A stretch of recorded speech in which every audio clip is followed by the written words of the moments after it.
Samajwadi party प्रमुख अखिलेश यादव ने मिल्कीपुर विधानसभा क्षेत्र में एक सार्वजनिक रैली को संबोधित किया। वह कहते हैं कि मिल्कीपुर का चुनाव ऐतिहासिक होगा। ये सिर्फ एक चुनाव नहीं बल्कि एक चुनौती भी है। मिल्कीपुर का चुनाव ये संदेश भी देगा कि भविष्य में क्या होगा। मैंने सुना है कि मिल्कीपुर के नतीजों के कारण लखनऊ वालों सो नहीं पा रहे हैं।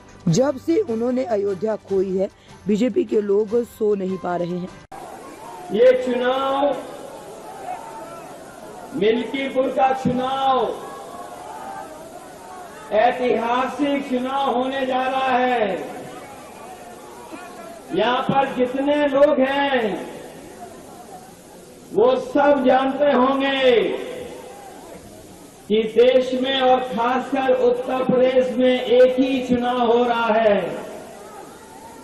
वैसे तो इस चुनाव को जो और उपचुनाव थे उनके साथ हो जाना चाहिए था, लेकिन किन्हीं कारणों वो चुनाव हो नहीं पाया।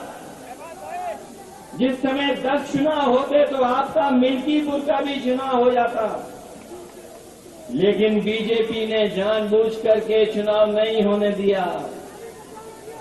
वो जानते थे कि मिल्कीपुर की जनता समाजवादियों का साथ कभी छोड़ नहीं सकती है, इसलिए उन्होंने चुनाव टाला। हम लोग भी इंतजार करते रहे कि कब तक टालेंगे, कब तक टालेंगे। जो चुनाव से भागेंगे जनता उनसे हिसाब किताब कर करके उन्हें मिल्कीपुर से बाहर निकालने का काम करेंगे। ये चुनाव जो होने जा रहा है मिल्कीपुर का चुनाव, ये चुनाव नहीं चुनौती है। मिल्कीपुर का चुनाव तो है ही है, नहीं चुनौती भी है। ये चुनाव जनता बनाम शासन होने जा रहा है।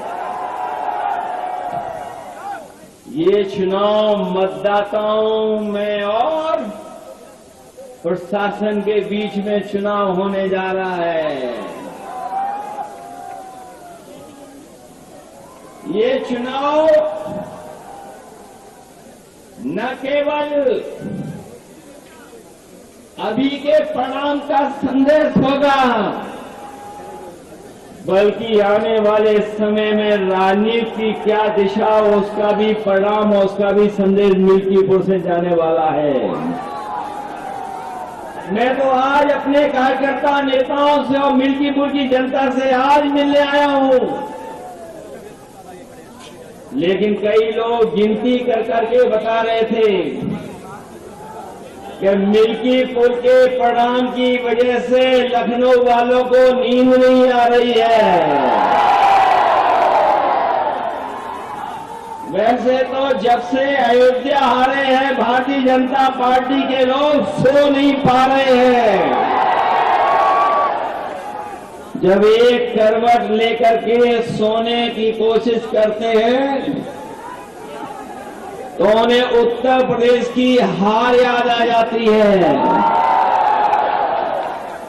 और जब वो दूसरी करवट लेटते हैं तो अयोध्या की हार में याद आ जाती है। आपने